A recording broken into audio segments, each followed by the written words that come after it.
De repente a gente passa num lugar e começa a ver praias lindas, só que a gente tá num túnel que vai beirando o mar e de repente abre o visual, não dá tempo de filmar.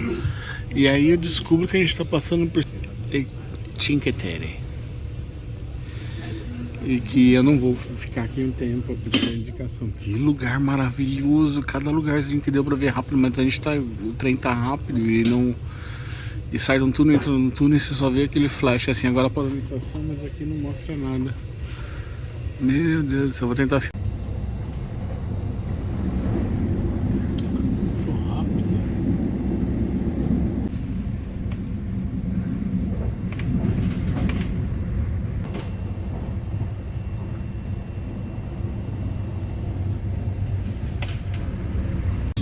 Sono disponibili su www.trenitalia.com presso le principali biglietterie e agenzie di viaggio abilitate.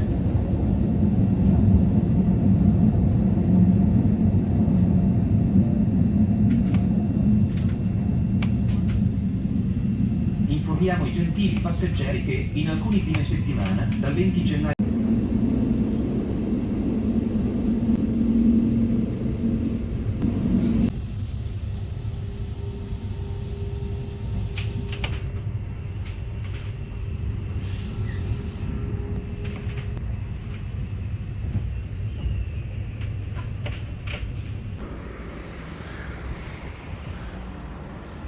Buongiorno Milano, buongiorno Milan, bom dia Milan. Estamos aqui no Castelo Sforzesco.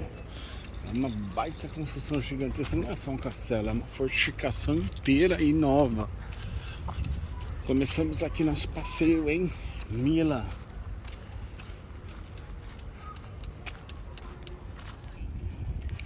Depois de estacionado o nosso veículo aqui, vamos explorar esse castelo um pouquinho.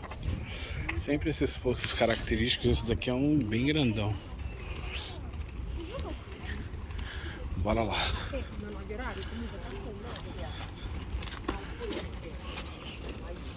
Aqui a sempre famosa ponte levadiça. Eu sempre achava que elas eram bem gigantes, mas não, são bem curtinhas normalmente.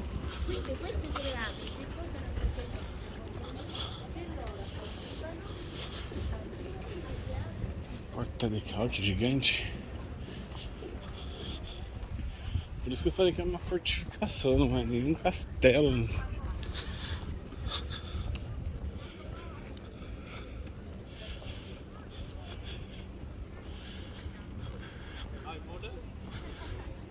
Gigante aqui.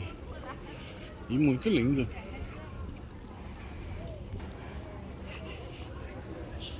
E ele vai se estendendo ao longo dos salões, ó. Muito legal.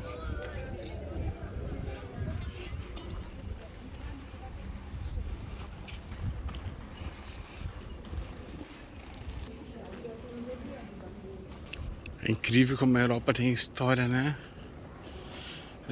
Eu nunca tinha ouvido falar nesse castelo aqui, por exemplo. Olha o tamanho dele. É gigante.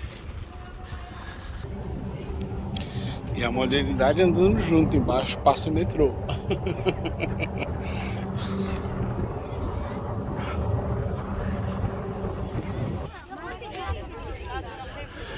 Bom, falando só um pouquinho desse castelo, o Castelo de Sforzesco, foi construído no século XV, bem recente, perto das coisas que a gente anda vendo, mas no básico eu sei que o século XV é antes do Brasil ter sido conquistado.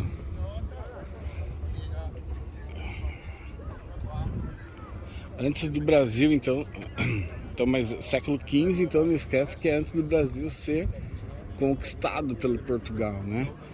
E então esse daqui é bem antigo e quem construiu foi um duque de Milão chamado Francisco Sforza, por isso Sforzesco. É isso, não tem grandes informações, tem alguns museus aqui dentro, mas vamos seguir que hoje tem bastante coisa pra gente fazer aqui em Milan.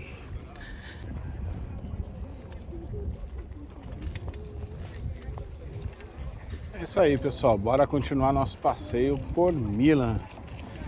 Eu tô hospedado um pouco longe daqui aqui é um lugar mais perto de tudo já. Então de lá até aqui eu não filmei nada, nem de manhã. Cheguei antes à noite, depois daquele dia puxado de Pisa aí de Florença. Em 200 metros, vire à esquerda em direção a Largo Cairoli. Sim, senhor. Seguindo aqui por Milan.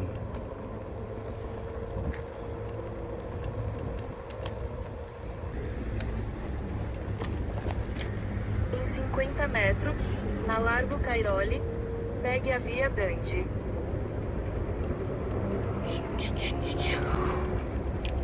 Milan.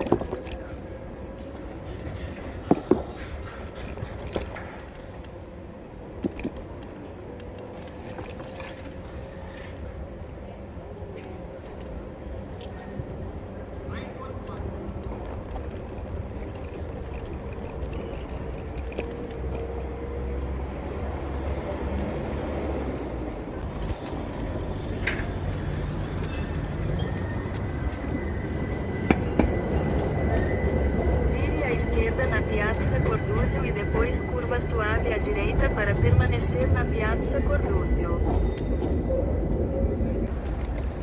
Curva suave à direita para permanecer na Piazza Cordúzio e depois vire à esquerda na Via dei Mercanti.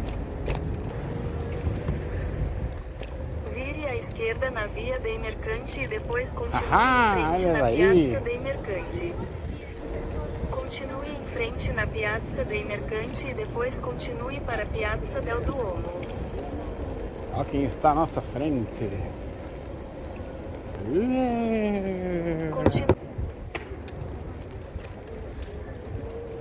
Chegamos aqui, é isso aí.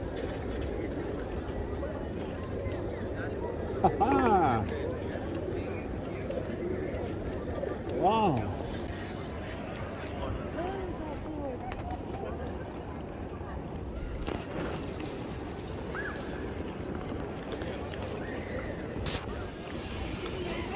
Essa daqui então é a Catedral de Milão, o Duomo de Milano em italiano.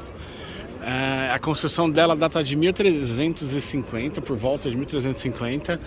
E uma curiosidade dela é que ela tem um estilo gótico tardio, que eles chamam.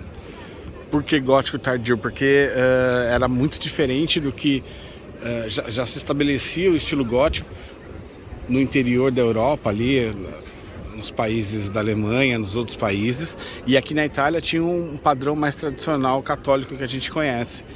E aí um Francesco, o padre Francesco, não sei o nome dele, quis fazer e deu início a uma construção gótica, mas tentando misturar um pouco com o que tinha aqui na Europa. Então ficou algo bem misturado.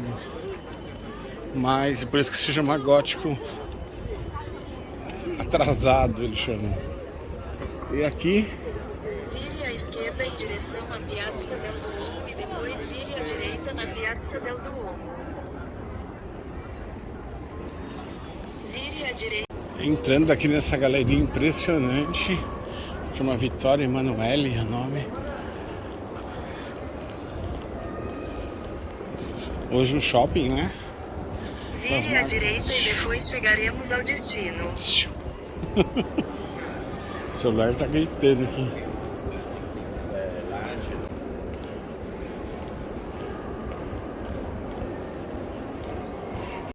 Uma das coisas que classifica bem com essa diferença gótica moderna é a implantação da simbologia bíblica, né? Várias passagens bíblicas estão desenhadas aqui. Essa é a grande diferença do gótico tradicional, pelo que eu estou percebendo. Nas igrejas góticas não tem nenhuma simbologia dessa bíblica, né? E é impressionante a riqueza de detalhes, né? É impressionante mesmo.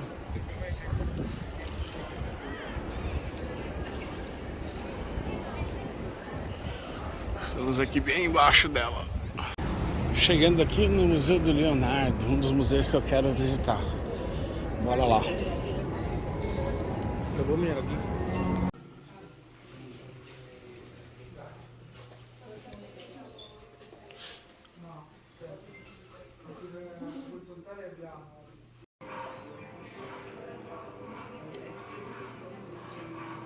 Bom, pessoal, aqui é um lugar cheio, mas silencioso. Não dá pra falar muito sobre tudo que tem aqui. Mas é incrível. Eu vou emergir agora aqui no mundo de Leonardo. A gente não pode esquecer que a gente está falando de 1490, entre 1490 e 1520, onde essas ideias, algumas foram colocadas em prática, a maioria não. Então, ó, o sonho de voar já existia desde muito tempo atrás, 500 anos, 400 anos depois,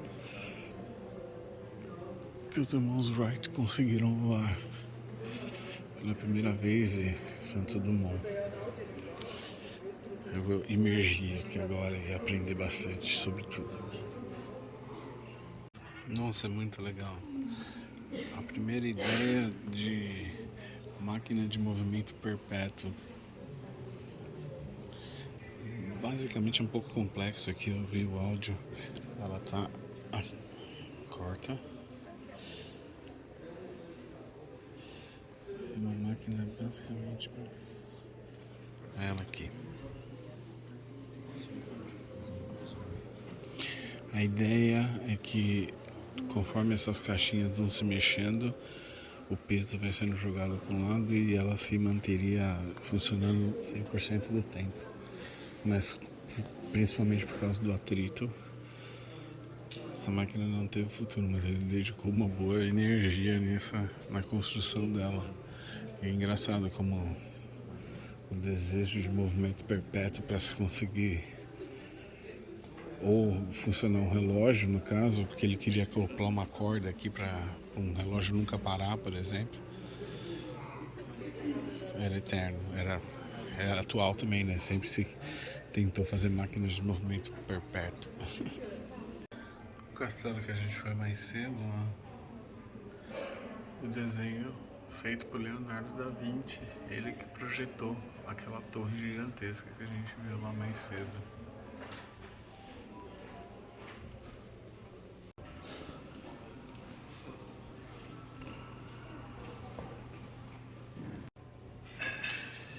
O primeiro projeto imitando os animais que Leonardo teve foi mais básico e simples. Porém, ó, sem dúvida, era impossível você ter força suficiente para subir com isso. E ele percebeu que ele percebeu em alguns animais como a águia, que quando você puxa para baixo, você sobe, e quando você puxa, quando dá um movimento oposto, ela te derruba, então você precisa de muita força. Foi aí que ele copiou as águias fazendo esse tipo de projeto de asa, quando esse efeito era diminuído. Mas mesmo assim a força necessária para a propulsão era muito grande porque você tinha na época. Para pensar que na época você não tinha força de motor de nada, né? E esse tipo de... Depois, quando se entendeu mais de física, o processo mudou, né? Mas a evolução desse projeto para esse projeto de asas foi até onde ele conseguiu chegar naquela época. O museu a janela do museu aqui, você pode ver todo o shopping lá embaixo, bem legal.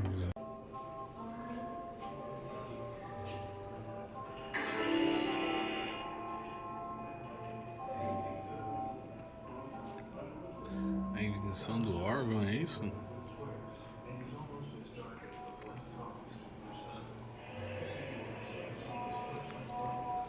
quase um acordeon atual, né? O primórdio de um acordeon.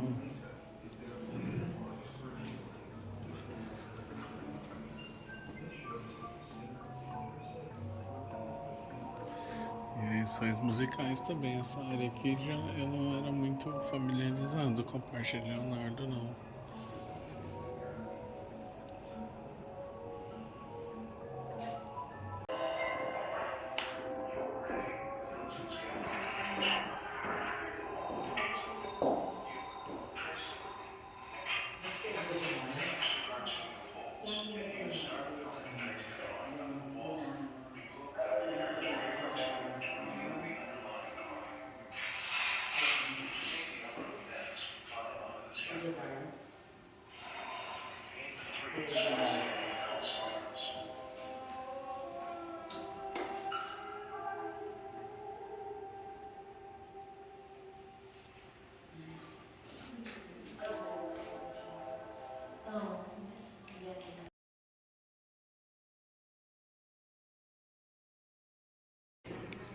Resumindo essa visita aqui ao Museu de Leonardo da Vinci, é incrível imaginar que o marco que Leonardo da Vinci teve na humanidade, e não só ele, mas provavelmente outros que eram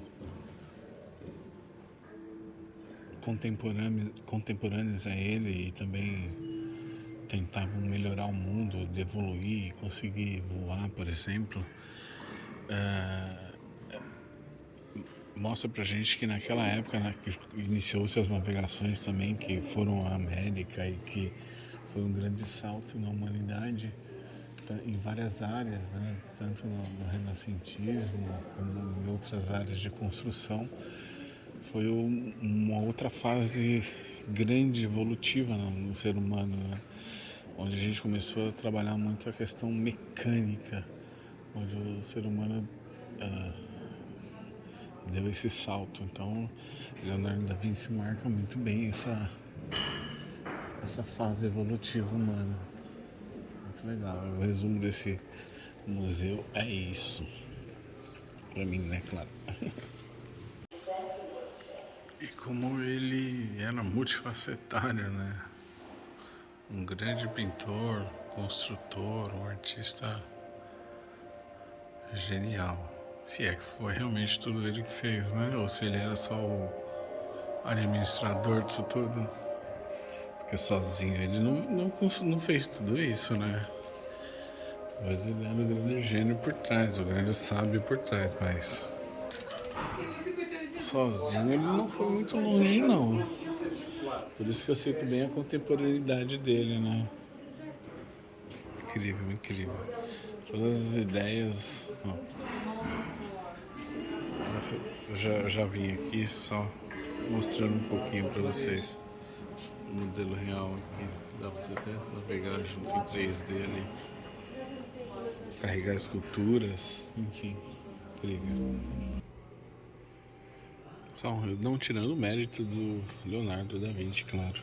Só um resumo da vida dele. Nasceu em 1452, mudou para Florença em 1466, começou os estudos, blá, blá, blá.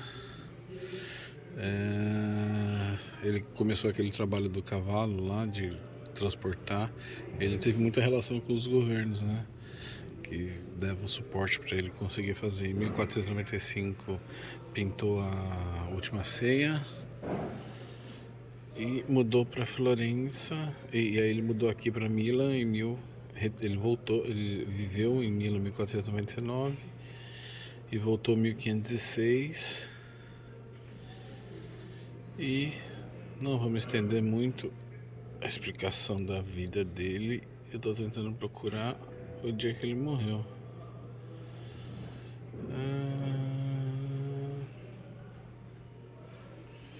É tanta história desse cara que, pelo amor, 1518 é a última data que tem aqui. 1518, provavelmente, a morte dele por volta. Então, Código da Vinci, enfim. O filme do Código da Vinci é muito bom também. Enfim, encerrando aqui nosso passeio pelo museu. Nossa, eu fiquei umas 3 horas aqui em cada Isso aqui é uma viagem no tempo mesmo. É uma viagem em imaginar isso acontecendo em 1500, né? Não é agora com a tecnologia, a gente não tinha nada a motor, era tudo a madeira. Incrível, incrível imaginar isso. Vamos encerrar nosso passeio aqui, onde eu... no shopping mais chique de Milão. Aí aqui em cima dele que é o museu. É isso aí. Valeu. Fui. Saindo do Museu de Leonardo da Vinci, encontrei esse parque delicioso para dar uma descansada um pouco, uma passeadinha, um lugar mais calmo. O dia tô bem cansado, na verdade. Essa tarde agora eu vou tirar mais leve, comer alguma coisa, ficar de boa. Curva suave à direita. Tá bom, tá bom. E é isso, dá uma passeada aqui. Sabe uma coisa interessante que eu até reconheci em mim, na verdade? Olha que lugar legal aqui. Vire à direita. Ok, Google, eu vou virar na direita mesmo se você não pedisse. Olha que lugar legal. Sabe uma reflexão interessante que eu acabo me conhecendo mais, na verdade, né? E essa não é um fato, é uma realidade. E cada um tem a sua. Eu gosto de artes, gosto da parte artística, mas não é algo que eu pegaria uma fila gigantesca para ficar horas lá para ver, entendeu? Não tenho essa pegada assim, não tenho esse sentimento, essa vontade. E eu admiro, acho bonito, mas é algo legal. Olha só que tudo está sempre relacionado. Olha que legal aqui. Tudo está sempre muito relacionado. Sabe o que eu descobri? Que eu sou um grande apaixonado, na verdade. Quer dizer, eu já sabia disso, claro, mas agora nessa viagem está ficando isso muito claro. Eu sou um grande apaixonado por evolução do ser humano. Isso me encanta em tudo que eu vejo. O quanto o ser humano foi capaz de evoluir, o passo a passo da sua evolução, sua história, os saltos de desenvolvimento, os retrocessos, as limitações, onde a gente está hoje e para onde a gente vai, né? Na verdade, eu acho que é um pouco isso. Para onde o ser humano vai. Isso me encanta. Essa viagem me deixou muito claro isso. O quanto em tudo que eu olho tem essa busca, sabe? Até Leonardo da Vinci, até a parte artística, sempre relacionada a esse sentimento. É isso. Aprendi, descobri isso em mim, né? Só você vivenciando, é isso que é legal nessa viagem. Só quando você vivencia as coisas e você percebe quais são as coisas que te atraem muito e quais as coisas que não te atraem tanto, né? Você tem que fazer escolhas o tempo todo. Aqui eu vou, aqui eu não vou, lá eu vou, lá aqui eu não vou. E aí você acaba descobrindo as coisas que te fazem parar pra refletir. É isso aí. Vire à direita.